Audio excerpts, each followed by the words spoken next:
Yaani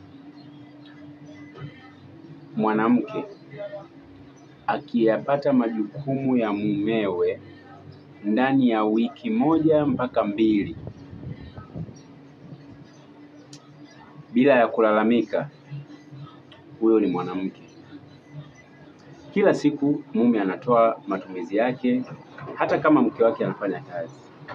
Ila siku mwanamume atakapopata aidha maradhi yakamfanya haendi kazini, kwa maana hiyo haingizi, mwanamke akachukua ile nafasi kwa sababu mume wake hatoki kwa sababu ya maradhi aliyoyapata, huyu mwanamke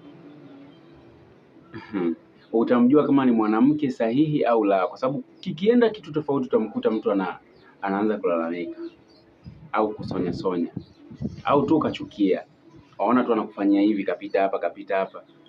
Lakini kiukweli ni kwamba wanaume tuna majukumu makubwa sana kwenye familia zetu. Doesn't matter mwanamke anafanya kazi au hafanyi kazi, akiipata hiyo nafasi ya wiki 2 anahudumia familia.